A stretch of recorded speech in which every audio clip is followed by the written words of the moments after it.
which may be alive. So perhaps your question is rather like asking whether a colony of living beings is alive, like an anthill or Manchester. And the other letter we received was, if you hold a piece of red litmus paper against Jim Al-Khalili, does it turn blue? Temperature.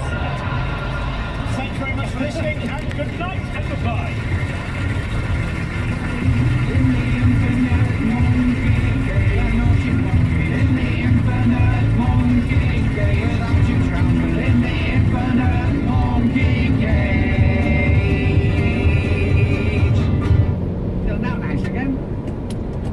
The Infinite Monkey Cage is presented by Robin Ince and Brian Cox. The producer is Alexandra Feacham. And as always, you can hear an extended version of today's programme. Just search online for the Infinite Monkey Cage podcast. If the public wants more of me, who are we to tonight? Miles Jupp returns as the celebrity chef Damien Trench. An experienced man who follows tradition yet maintains high standards. Well, I've always strived to uphold my values without being lured in by the gaudy trappings of the zeitgeist.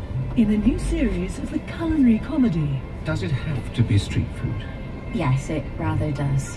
I just feel, personally, eating outdoors, using one's knees as a table, can render the best dishes quite awful. In and Out of the Kitchen on Wednesday morning at 11:30, and then available on the BBC Radio 4 website. Well, now on Radio 4, it's 5 o'clock, time for PM with Eddie Mayer.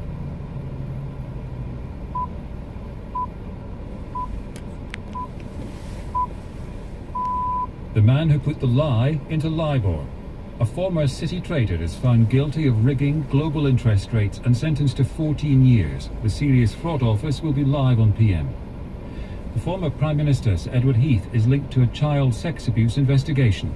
We're really keen to speak to anybody that's got any information regarding the 90s or any general information about Sir Ted Heath, whether they've been a victim of crime or whether they've witnessed anything. Please come forward and speak to us today.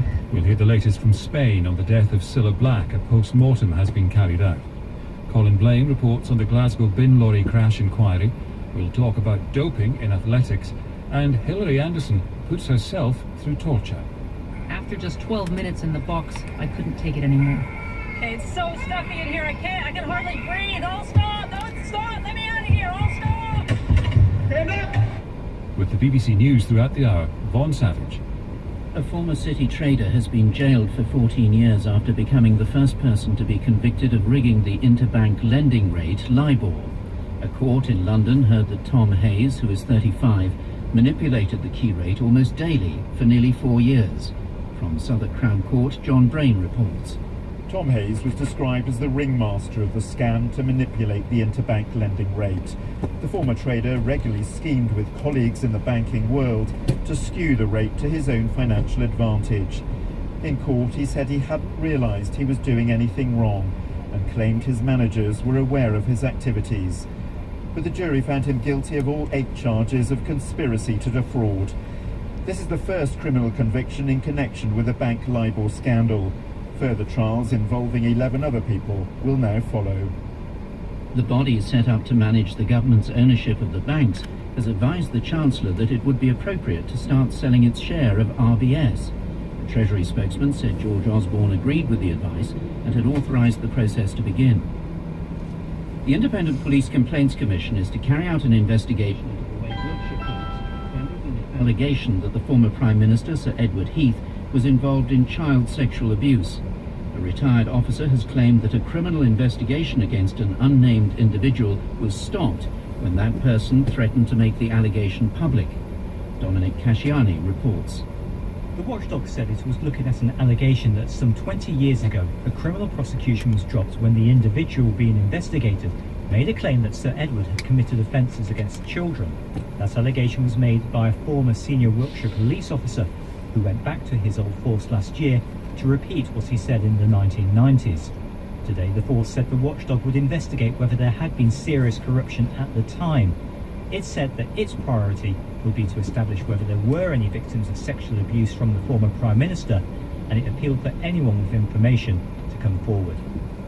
Labour have accused the government of offloading its responsibility for dealing with illegal immigrants onto landlords. Under new measures, landlords will be expected to evict tenants who lose the right to live in England, and they could be sent to prison if they fail to act. But the government said the proposals would protect good landlords while punishing rogue ones. Greek stocks plummeted on the first day of trading after being closed for 5 weeks. The main rate was down more than 22%, while bank shares fell to their lowest permitted level of 30%. The markets rallied slightly to close down 16%. Scientists who've been studying one of the oldest known complex life forms have found that it had an equally complex sex life. Until now, not much has been known about the basic biology of the organism Fractophusus, which lived 565 million years ago. But now, fresh research on its fossils has been published in the journal Nature, as Rebecca Morrell reports. Fractophusus was one of the Earth's first complicated organisms. Neither a plant nor an animal, it had a flat oval shape made up of a series of little branches stretching across the sea floor. Now scientists have discovered its method of reproduction was as unusual as its appearance. A study of fossils has revealed that the organism, which was immobile, produced its young from stalks that sprouted out of its body, similar to how strawberry or spider plants multiply. It also released tiny spores into the water column, which would drift and then produce clones in new parts of the seabed. The flag at Liverpool Town Hall is flying at half-mast this afternoon in honour of the entertainer Cilla Black, who died over the weekend at the age of 72.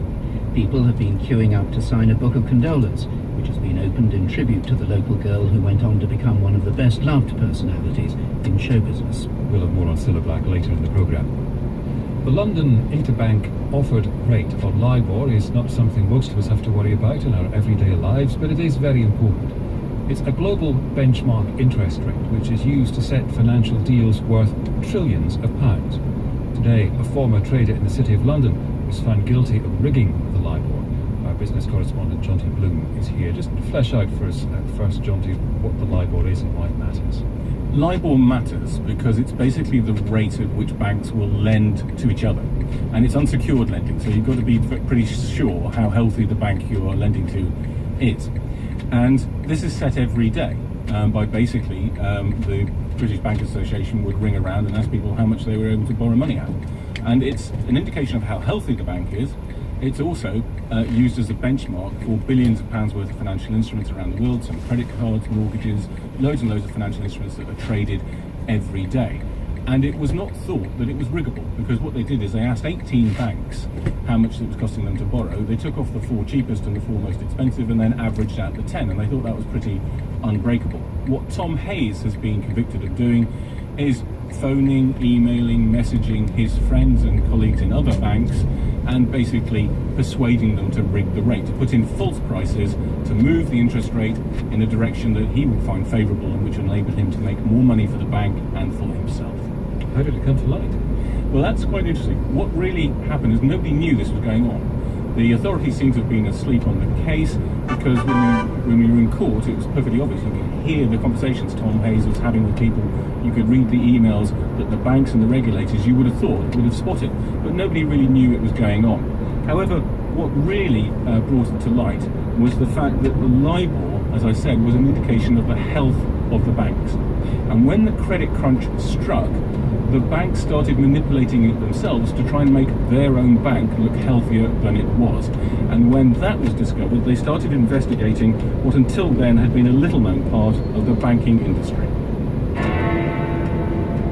The BBC has learned that the Bank of England is poised to intervene in the financial markets to try to restore confidence in the banking and mortgage industries. The global credit crunch meant banks almost stopped lending to each other because they didn't know which banks might go to the wall.